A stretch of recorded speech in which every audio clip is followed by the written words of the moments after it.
Hi friends, எல்லாம் நல்லா இருக்கிறீங்களா? ஓம் ஸ்ரீ சாய்ராம், ஓம் ஸ்ரீ சாய்ராம், ஓம் ஸ்ரீ சாய்ராம்.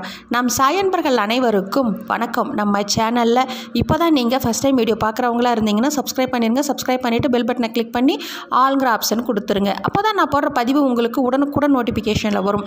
அப்படி நோட்டிஃபிகேஷனில் வந்த உடனே அந்த பதிவை பார்த்து அதோட முழு பலனையும் பயனையும் நீங்கள் அடையணும். அதுதாங்க என்னோட விருப்பம். சாயப்பாவின் அன்பு கட்டளை. ஓகே ஃப்ரெண்ட்ஸ், இன்றைக்கி நம்ம பார்க்க போகிற பதிவு ரொம்ப முக்கியமான பதிவு. என்ன அப்படின்னு பார்த்தீங்கன்னா, இன்று இரவு உறங்குவதற்கு முன்னாடி இந்த பதிவை ஒரு முறை கேளுங்க.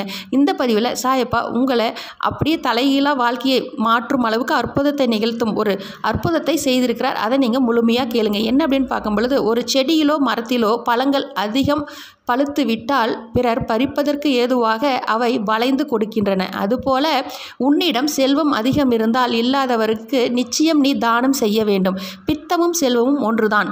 உடல் ஆரோக்கியத்திற்கு பித்தமும் அவசியம்தான். அதுபோலவே செல்வமும், உடல் உள்ளவரை செல்வமும் தேவைதான்.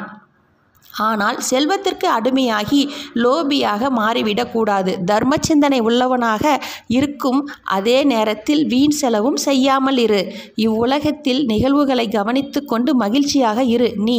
ஆனால் ஒருபோதும் கடவுளை மறந்துவிடாது. இந்த உலக வாழ்க்கை என்னுடையதல்ல, கடவுளுடையது என்ற எண்ணத்துடன் ஏழைகளிடமும் துன்பப்படுபவர்களிடமும் துயரப்படுபவர்களிடமும் எப்போதும் கருணை காட்டு அப்படின்னு சாயப்பா சொல்கிறாருங்க. இந்த பதிவை முழுவதுமாக கேட்டிருப்பீங்கன்னு நினைக்கிறேன். இன்று இரவு உறங்குவதற்கு முன்னாடி ஓம் ஸ்ரீ சாய்ராம், ஓம் ஸ்ரீ சாய்ராம், ஓம் ஸ்ரீ சாய்ராம் 9 முறை சொல்லிவிட்டு கண்மூடி தூங்குங்க. ஓகே ஃப்ரெண்ட்ஸ், இதே போல் கடைப்பிடிங்கள். அப்படி நீங்கள் கடைப்பிடித்தால் உங்கள் வாழ்வில் இனி அனைத்தும் வெற்றியே.